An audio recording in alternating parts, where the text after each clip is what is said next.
Welcome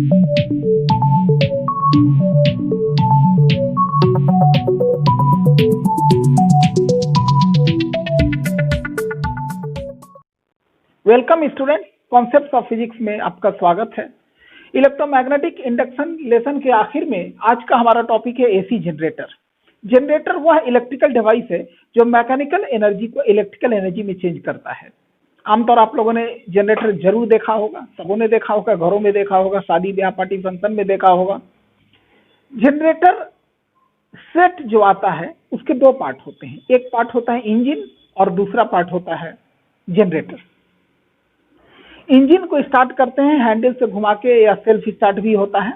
आमतौर पर आपने देखा होगा हैंडल से घुमा के स्टार्ट करते हुए। तो हैंडल से घुमा के जनरेटर को यानी इंजन को स्टार्ट करते हैं, और वो इंजन डीजल इंजन या पेट्रोल इंजन हो सकता है, और इंजन से कनेक्शन रहता है जनरेटर का। तो जनरेटर का कॉइल घूमना स्टार्ट हो जाता है। जनरेटर का कॉइल एक मैग्नेटिक फील्ड में होता है। तो कॉइल जब मैग्नेटिक फील्ड में रोटेट करता है तो कॉइल से लिंक्ड फ्लक्स चेंज करता है, और फ्लक्स चेंज करने की वजह से उसमें ईएमएफ इंड्यूस हो जाता है, करंट इंड्यूस हो जाता है जो हमें मिलता है। तो इसकी थ्योरी को, एसी जनरेटर की थ्योरी को समझने के लिए पहले हमें यह समझना होगा राइट हैंड थंब रूल। जैसे मान लीजिए कोई मैग्नेटिक फील्ड है और उसके मैग्नेटिक फील्ड लाइंस को मैंने इन डॉट से दिखाया है। आपको पता है कि डॉट से जो मैग्नेटिक फील्ड लाइंस बनाए जाते हैं वो इस प्लेन से परपेंडिकुलरली आउटवर्ड्स होता है, और जो क्रॉस से दिखाया जाएगा वो परपेंडिकुलरली इनवर्ड्स। तो यहाँ मैंने डॉट से दिखाया है, यानी जो मैग्नेटिक फील्ड लाइंस है बोर्ड के प्लेन से परपेंडिकुलरली आउटवर्ड्स हैं। और इस मैग्नेटिक फील्ड में मान लीजिए ये कोई कंडक्टर है ए बी, और इस कंडक्टर को भी स्पीड से इधर मूव कर रहे हैं। तो यहां ध्यान दीजिएगा, कंडक्टर का लेंथ और कंडक्टर का वेलोसिटी एक दूसरे से परपेंडिकुलर है, और मैग्नेटिक फील्ड लाइंस जो बोर्ड के प्लेन से परपेंडिकुलर है वह भी लेंथ से भी परपेंडिकुलर है और वेलोसिटी से भी परपेंडिकुलर है। तो हम लोग कह सकते हैं कंडक्टर का लेंथ, कंडक्टर का वेलोसिटी और मैग्नेटिक फील्ड तीनों म्यूचुअली परपेंडिकुलर है। तो जब इस कंडक्टर को हम लोग मैग्नेटिक फील्ड में मोशन में लाते हैं तो इसमें करंट इंड्यूस होता है। तो उस करंट का डायरेक्शन कैसे पता करेंगे, यानी करंट ए टू बी होगा या बी टू ए, इसको राइट हैंड थंब रूल से पता करते हैं। तो सबसे पहले राइट हैंड थंब रूल में ये जानिए, ये जो थंब है ये डायरेक्शन ऑफ मोशन को रिप्रेजेंट करता है, जैसे ये वी, और ये उंगली मैग्नेटिक फील्ड को रिप्रेजेंट करता है, और ये उंगली डायरेक्शन ऑफ इंड्यूस्ड करंट को। तो यहां देखिए ये कंडक्टर ए बी है, मेरे पेन को मान लीजिए कंडक्टर ए बी, जिसको मोशन इस तरफ दिया हुआ है जो बोर्ड पे दिखाया हुआ है। तो तीनों उंगली को एक दूसरे से म्यूचुअली परपेंडिकुलर स्ट्रेच कर लें इस प्रकार, और जिधर मोशन दिया उधर थंब कर लें। थंब देखिए कंडक्टर को मोशन इधर दिया हुआ है तो थंब भी उसी साइड है, और मैग्नेटिक फील्ड बोर्ड से परपेंडिकुलर है तो मैग्नेटिक फील्ड बोर्ड से परपेंडिकुलर हो गया। तो करंट वाली उंगली जो ये है ये दिखा रहा है कि करंट कंडक्टर में ऊपर से नीचे की ओर होगा, यानी बी से ए की ओर होगा। इसमें जो करंट पैदा हो जाएगा नीचे की ओर होगा, और ये करंट पैदा हुआ है मैग्नेटिक फील्ड में कंडक्टर को मोशन देने से। और इसके विपरीत अगर मान लीजिए कोई कंडक्टर सीडी हो जिसको मोशन आप इधर दिए हैं अपोजिट साइड, तो यहां ध्यान दीजिए मोशन की तरफ थंब कर लिया, इसको कंडक्टर सीडी मानिए मेरे पेन को, और मैग्नेटिक फील्ड बोर्ड से बाहर की ओर, मैग्नेटिक फील्ड के लिए ये उंगली है, ये क्लियर आप देख रहे हैं, थंब मोशन। तो करंट ऊपर की ओर आ गया, यानी इसमें करंट ऊपर की ओर होगा आई। ये इंड्यूस करंट है जो इस कंडक्टर के मोशन की वजह से पैदा हुआ है। तो यहां आप समझ गए अच्छे तरीके से राइट हैंड थंब रूल से कैसे हम लोग इंड्यूस करंट का डायरेक्शन पता करते हैं। अब मैं आपको जनरेटर की थ्योरी समझाता हूं। अब ये देखिए मैंने आपको जनरेटर समझाने के लिए इससे संबंधित फिगर बनाया है। ये कॉइल है, इसमें मेनी टर्न्स हो सकते हैं, मैंने एक टर्न ही दिखाया है, और ये कॉइल किसी soft iron core, cylindrical soft iron core पे लपेटा गया होता है।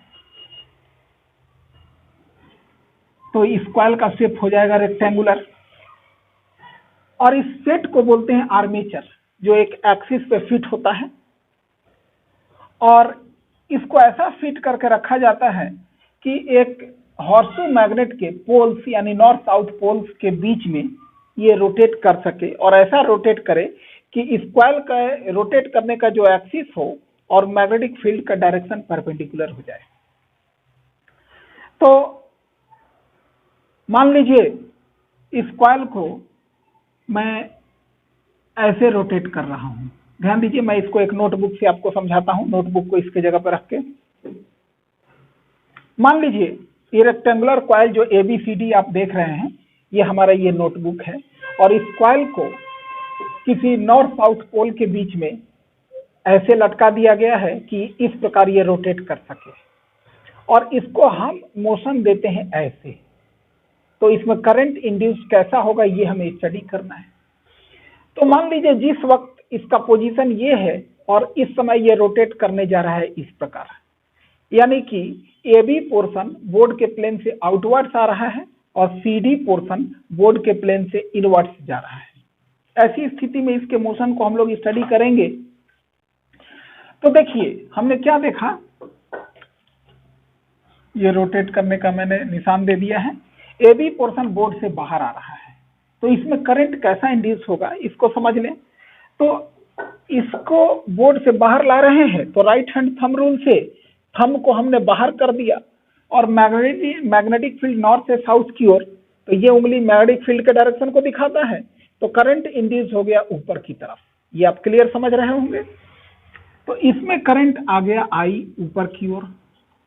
चूंकि ये रोटेट इस प्रकार हो रहा है, AB बोर्ड से बाहर तो CD बोर्ड से इनवर्ड्स जा रहा है, तो इसके लिए इसमें करंट कैसा प्रोड्यूस होगा उसके डायरेक्शन को पता करने के लिए थंब को हमने बोर्ड से अंदर की ओर कर दिया, और मैग्नेटिक फील्ड का डायरेक्शन तो उसी साइड है ये उंगली, तो करंट का डायरेक्शन नीचे आ गया। यानी इस कंडक्टर में जिसको मोशन इस तरफ दे रखा है बोर्ड से इनवर्ड, तो और मैग्नेटिक फील्ड है उस साइड, तो करंट इसमें पैदा हो जाएगा नीचे की ओर, यानी C से D की ओर।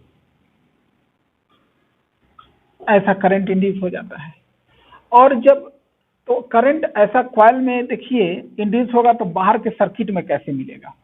ये करंट A से B, B से C, C से D, D से होता हुआ इस रिंग R2 में आया, R2 से ये B1 ब्रश का कनेक्शन रिंग से हमेशा बना रहेगा।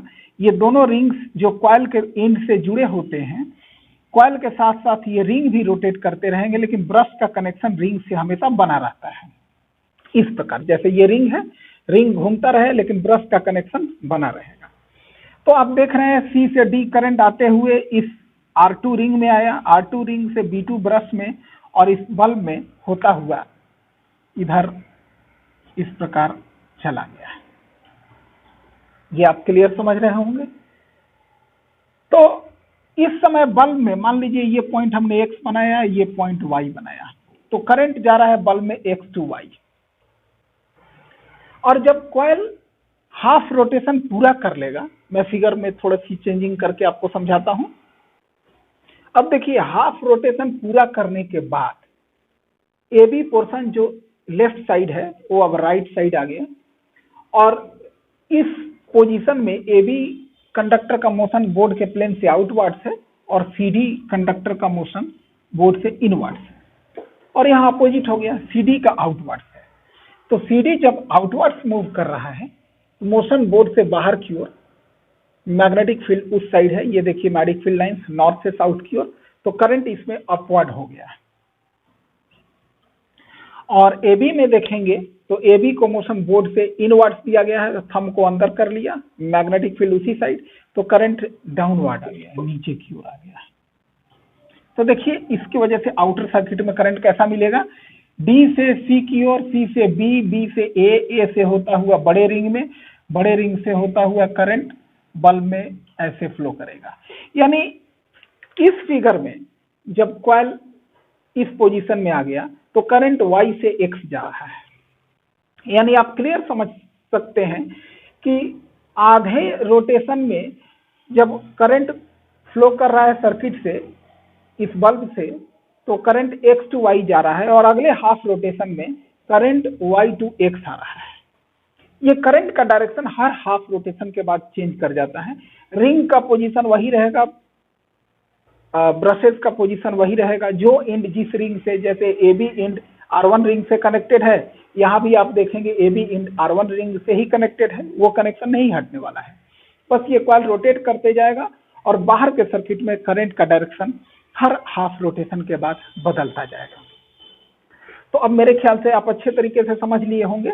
हालांकि एग्जाम में सिर्फ आपको या अपने नोट्स में भी सिर्फ एक फिगर बनाने की जरूरत है, लेकिन इस चीज को समझने के लिए आप रफ में ये दोनों फिगर जैसा मैंने बनाया है वैसा बना लेंगे, फिर मैं इसको और आपको समझाता हूं। अब इसी बात को हम लोग एक और एंगल से समझें। जैसे मान लीजिए आपका फेस जो है वो नॉर्थ पोल है और मेरा फेस साउथ पोल है, और इस पोल के बीच में एक रेक्टेंगुलर कॉइल को हम लोग रोटेट कर रहे हैं। तो जरा देखिए इसके रोटेट करने से इससे लिंक्ड फ्लक्स कैसे चेंज हो रहा है। अभी देखेंगे, चूंकि आपका फेस मैंने माना नॉर्थ पोल, तो वहां से जो मैग्नेटिक लाइंस निकल रहे हैं साउथ पोल की ओर जाने के लिए, तो अभी इसका मैक्सिमम एरिया, इस कॉइल का मैक्सिमम एरिया फ्लक्स से लिंक्ड है, और ऐसे रोटेट करते करते अब एरिया कम होते होते एरिया मिनिमम हो गया, और फिर एरिया बढ़ते बढ़ते मैक्सिमम हो गया, फिर एरिया घटते घटते मिनिमम हो गया। यानी आप क्या देख रहे हैं, कॉइल के रोटेट करने से कॉइल से लिंक्ड फ्लक्स चेंज हो रहा है। ध्यान दीजिए, मैक्सिमम एरिया आपकी आंखें अभी देख रही हैं, अब एरिया कम होने लगा, अब इसका मिनिमम एरिया आप देख रहे हैं। इस कॉइल को एक लाइन के रूप में आप देख रहे हैं, यानी कॉइल से लिंक्ड फ्लक्स जीरो है। सारे मैग्नेटिक फ्लक्स यानी मैग्नेटिक लाइंस कॉइल के प्लेन से पैरेलल ही निकल रहे हैं, यानी कॉइल के एरिया को कोई फ्लक्स कट नहीं कर रहा है। ऐसी स्थिति में हम लोग कहेंगे flux linked with the coil is zero. और अब देखिए, अब इसका एरिया फ्लक्स के सामने आ रहा है, जो फ्लक्स आ रहे हैं नॉर्थ पोल से निकल के कॉइल के मैक्सिमम एरिया को कट करके निकल रहे हैं। इसका मतलब कहेंगे कि फ्लक्स लिंक्ड मैक्सिमम है, यानी इसके रोटेट करने से फ्लक्स चेंज कर रहा है। फ्लक्स चेंज कर रहा है, ये तो आप समझ गए। अब यहां हम लोग समझेंगे, चूंकि ईएमएफ इंड्यूस्ड या करंट जो इंड्यूस होता है कब ज्यादा होता है, तो फैराडे लॉ के अनुसार जब rate of change of flux maximum हो उस वक्त इंड्यूस ईएमएफ ज्यादा होता है। अभी देखेंगे फ्लक्स लिंक तो मैक्सिमम है, लेकिन यहां से मान लीजिए हम एक थीटा डिग्री घुमा के दिखाते हैं। मान लीजिए कॉइल को मैंने एक मान लीजिए 30 डिग्री रोटेट किया, तो मैक्सिमम एरिया से थोड़ा एरिया कम हो गया, बहुत ज्यादा अंतर नहीं आया। लेकिन इस समय जब हम ले आए, मिनिमम एरिया अभी मैग्नेटिक फ्लक्स के सामने है, अगर 30 डिग्री ही रोटेट कर दिया तो मिनिमम से एकाएक एरिया बहुत ज्यादा बढ़ गया। यानी rate of change of flux कब मैक्सिमम है, इस समय जब कॉइल का मूवमेंट, यानी फ्लक्स लिंक मिनिमम है, लेकिन इस वक्त के मोशन में rate of change of flux maximum है, यानी इस वक्त मैक्सिमम ईएमएफ इंड्यूस होगा, मैक्सिमम करंट इंड्यूस होगा। और इस समय जब flux linked with a coil maximum है, लेकिन इसके रोटेट करने से rate of change of flux minimum है, तो ईएमएफ इंड्यूस भी मिनिमम होगा। अब हम लोग इसको फिगर में समझेंगे। अब देखिए, इस कॉइल का मैंने टॉप व्यू बनाया है। टॉप व्यू यानी इस कॉइल एबीसीडी का पोजीशन मान लीजिए थोड़ा सा ऐसे टिल्टेड है, और इसका जब ऊपर से हम देखते हैं, इसका इस मेरे नोटबुक के अनुसार देखिए, कॉइल का जो मैंने अब वहां पे फिगर बनाया है, इस प्रकार बनाया कि थोड़ा सा घूम चुका है अब तक। तो टॉप व्यू से जब देखेंगे तो इसका पोजीशन इस प्रकार दिखाई दे रहा है। अब देखिए, तो आप समझ चुके हैं कि इस कॉइल का ये टॉप व्यू है, यहाँ ऊपर से देखेंगे तो ऐसा दिखेगा। यानी अगर इस नोटबुक के अनुसार देखें तो मैग्नेटिक फील्ड में कॉइल का पोजीशन ये है। तो कॉइल के प्लेन का जो एरिया है, इस एरिया से परपेंडिकुलर वेक्टर को हम लोग बोलते हैं एरिया वेक्टर। तो एरिया वेक्टर मैंने, ये देखिए ये कॉइल है और ये इसका एरिया वेक्टर मैंने बनाया हुआ है, ये आप क्लियर देख लें और समझें। एरिया वेक्टर और मैग्नेटिक फील्ड के बीच में जो एंगल बन रहा है वो मान लीजिए बन रहा है फाई। तो magnetic flux linked with the coil phi is equal to formula होता है B into A, B dot A, और नंबर ऑफ टर्न्स एन है तो एन लगा दिया हमने। अब देखिए बी डॉट ए क्या होगा, तो बी ए कॉस फाई, क्योंकि एरिया वेक्टर और मैग्नेटिक फील्ड के बीच में एंगल फाई है। तो अब हमें rate of change of flux लाना है। एक चीज एक फिगर में समझे यहां पर कि ये मैं बना देता हूं, मैग्नेटिक फील्ड का डायरेक्शन इधर है और एरिया वेक्टर इस वक्त इस साइड है। एरिया वेक्टर और मैग्नेटिक फील्ड के बीच में एंगल है फाई।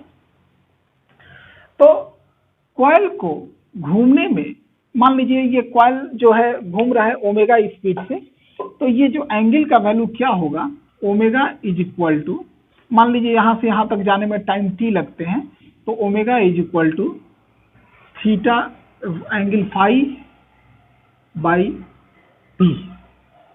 तो फाई के जगह पे हम लोग क्या पुट कर सकते हैं, ओमेगा टी। तो यहां अब इसी के अनुसार यहां देखिए phi is equal to N B A cos omega T. इसको अच्छे तरीके से समझ लें। अब rate of change of flux चाहिए, चूंकि कॉइल हमेशा रोटेट कर रहा है तो एरिया वेक्टर और मैग्नेटिक फील्ड के बीच में एंगल चेंज करेगा।